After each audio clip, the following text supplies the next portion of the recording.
Hello प्यारे भाइयों और बहनों, आपका मेहर टीचिंग में स्वागत है। आज हम पढ़ने चिंतनशील या परिकल्पनात्मक इतिहास दर्शन।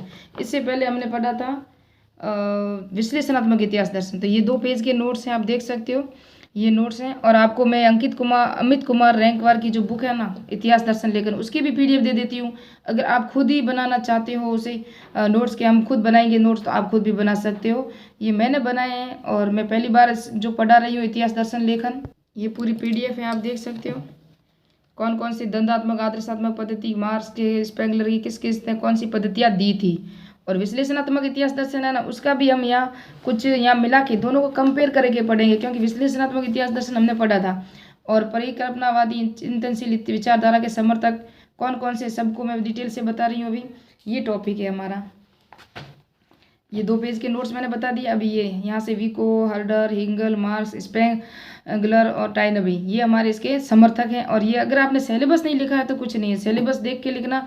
सिलेबस के बिना तो हमें कुछ समझ में नहीं आएगा, क्योंकि हमको क्या पढ़ना है। ये देख सकते हो, अमित कुमार रैंकवार बुक है और ये न्यू एडिशन है। कौन सा एडिशन है ये आप देख सकते हो। ये जो है ना, ये मई 2023 का न्यू एडिशन है। और ये देख सकते हो आप, इतिहास दर्शन लेखन। तो अब स्टार्ट करते हैं। इससे पहले हमने विश्लेषणात्मक इतिहास दर्शन पढ़ा था।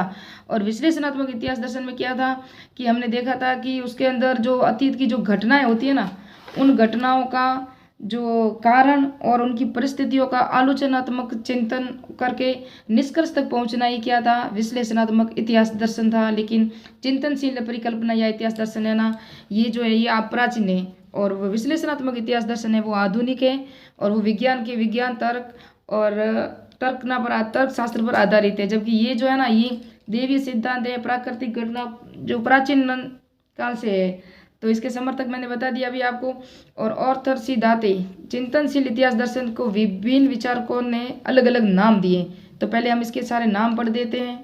तो पहले हम देखते हैं कि चिंतनशील इतिहास दर्शन को किस किस ने क्या क्या नाम दिया और किस नाम से जाना। तो ऑर्थोडॉक्सी दाते थे ना, उन्होंने इतिहास का तात्विक दर्शन कहा है। क्या कहा है? तात्विक दर्शन। किसने कहा है? दाते ने कहा है। एंगल ने ऐसे क्या कहा है? इतिहास का प्रत्यात्मक दृष्टिकोण कहा है। हस्केल कैन महोदय ने क्या कहा है? इतिहास का उपेक्षिक दर्शन किसने कहा है? हस्केल ने, कैन ने कहा है। प्रोफेसर वॉल्स इनके अनुसार इतिहास के दर्शन में 2 प्रकार की दार्शनिक समस्याएं जन्म लेती हैं। एक तो चिंतनशील है, दूसरी विश्लेषणात्मक। तो विश्लेषणात्मक हम पढ़ चुके हैं। जो प्रथम को अस्वीकार करते हैं, इन्होंने प्रथम चिंतनशील है ना, उनको अस्वीकार किया है। लेकिन द्वितीय यानी कि विश्लेषणात्मक है ना, उनको स्वीकार किया किसने? प्रोफेसर वॉल्स ने स्वीकार किया है। उसके बाद कॉलिंगवुड के अनुसार यदि विश्लेषणात्मक इतिहास दर्शन का स्वरूप आधुनिक है तो परिकल्पनात्मक इतिहास दर्शन का स्वरूप जो है ना वो प्राचीनतम है। तो इनके स्वरूप कितने हैं? 2 है, आधुनिक और प्राचीन, है ना। इन्होंने कहा, कॉलिंगवुड ने। और जो वॉल्स ने ना, प्रोफेसर वॉल्स, ये देखो, ये प्रोफेसर वॉल्स है ना, इन्होंने कॉलिंगवुड को इतिहास दर्शन लेखन का क्या कहा है? पिता कहा था या जनक कहा था। और जबकि ये नहीं, हेगल को भी मानते हैं कुछ, ये वॉल्स ने कॉलिंगवुड को माना था।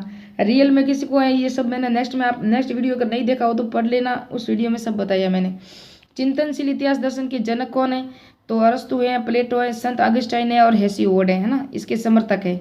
और उसके बाद चिंतनशील इतिहास दर्शन का अर्थ क्या है? अब हम पढ़ेंगे अर्थ। तो चिंतनशील इतिहास दर्शन का अर्थ क्या है? हमारे अतीत की घटनाओं का विश्लेषण न कर घटनाओं के घटित होने के पीछे निहित गूढ़ रहस्यों का पर चिंतन करना। सिर्फ जो इसके अंदर घटनाएं नहीं, इसके अंदर घटनाएं नहीं होती, उसके अंदर जो घटनाओं में घटित हुई ना, उसके पीछे जो गूढ़ रहस्य क्या है उस पर सिर्फ चिंतन करना है। जबकि विश्लेषणात्मक इतिहास दर्शन में यह है कि अतीत की घटनाओं का कारण और उसकी परिस्थितियों के पीछे जो भी निष्कर्ष, परिस्थितियों की आलोचनात्मक, दोनों में कंपेयर करके जो निष्कर्ष निकाला जाता है वो विश्लेषणात्मक इतिहास दर्शन में। जबकि इन चिंतनशील इतिहास दर्शन में क्या है? उसके गूढ़ रहस्यों का चिंतन करना है ना। जहाँ विश्लेषणात्मक इतिहास दर्शन में वैज्ञानिक प्रवृत्ति के अतीत के आलोचनात्मक अध्ययन किया जाता है, वही चिंतनशील इतिहास दर्शन में अतीत का जो भी इतिहास है उसके घटनाक्रम में रुचि लेकर चिंतन किया जाता है, सिर्फ चिंतन किया जाता है ना। इतिहास में विश्लेषणात्मक दर्शन को सम्मानित एवं चिंतनशील दर्शन को गैर सम्मानित माना है। तो विश्लेषणात्मक इतिहास दर्शन को सम्मानित माना है और चिंतनशील इतिहास दर्शन को क्या? गैर सम्मानित माना है। दाते ने इतिहास व दर्शन को एक दूसरे से पृथक माना है। कौन थे? दाते वही थे जो अभी इन्होंने इतिहास का तात्विक दर्शन कहा है। क्या कहा है? इतिहास को तात्विक दर्शन कहा है, या चिंतनशील इतिहास दर्शन को तात्विक दर्शन कहा है दाते। तो उन्होंने इतिहास और दर्शन को दोनों को अलग अलग या पृथक माना है। उसके बाद विश्लेषणात्मक इतिहास दर्शन में तथ्य एवं सत्य अन्वेषण पर विशेष बल दिया जाता है। उसके तथ्य होने चाहिए, तर्क होना चाहिए, सत्य में विशेष बल दिया जाता है। यह अतीत को वैसा ही देखना चाहता है जैसा कि वो घटित हुआ था। और जबकि चिंतनशील इतिहास दर्शन में से संबंधित इतिहासकार अतीत की एक परिकल्पना का निर्माण करते हैं। ये करीब परिकल्पना होती है। एक चित्रकार जिस चीज की कल्पना करते हैं और उस कल्पना के अनुसार एक चित्र बनाते हैं ना, जिस तरह हम अपने मकान की भी जो चित्रकार है, मकान का भी जो भी कल्पना करते हैं फिर उसी के अनुसार बनाते हैं, उसी तरह चिंतनशील विचारधारा है। जबकि विश्लेषणात्मक में ऐसा कुछ नहीं है, जो सत्य है जो देखा जाता है उसी के अनुसार उस पर निष्कर्ष या विश्लेषण या अध्ययन किया जाता है। तो निष्कर्ष, इसके संपूर्ण सर्वेक्षण में इतिहास दर्शन की 3 व्याख्याओं का स्पष्ट होती हैं। तो इनकी 3 व्याख्या या 3 पद्धतियां कौन कौन सी हैं? तो हिंगल ने कौन सी पद्धति दी थी? द्वंद्वात्मक आदर्शवादी पद्धति के लिए जो समर्थक कौन है? हिंगल है। और मार्क्स किसके हैं? तो भौतिकवादी पद्धति, द्वंद्वात्मक भौतिकवादी पद्धति के मार्क्स हैं। स्पेंगलर और टाइन भी है ना, वो प्रकृतिवादी पद्धति के जो समर्थक हैं। इतिहास दर्शन की 2 शाखाएं, तो ये हमने पढ़ दिया है, विश्लेषणात्मक और चिंतनशील परिकल्पनावादी। तो विश्लेषणात्मक क्या होता है? वैचारिक, तार्किक, ज्ञान मीमांसा और इसके अंदर तर्क होता है, विज्ञान होती है, वो ही है। जबकि चिंतनशील में एक प्रणाली है, एक अर्थ है, एक महत्व को जानने का प्रयास किया जाता है। सिटी ऑफ गॉड्स, ये किसके, सिटी ऑफ गॉड्स किसकी पुस्तक थी? संत अगस्ताइन ने हमारे नीरस संसार में प्रगतिशील सादृश्य का प्रयास, सादृश्य यानी कि उसके दृश्य को प्रस्तुत करने का प्रयास किया था। किन्होंने? संत अगस्टाइन ने, सिटी ऑफ गॉड पुस्तक में। हिंगल मूल तत्व स्वाधीनता पे जो इन्होंने दिया था, चिंतनशील इतिहास दर्शन को हिंगल ने मूल तत्व स्वाधीनता कहा है।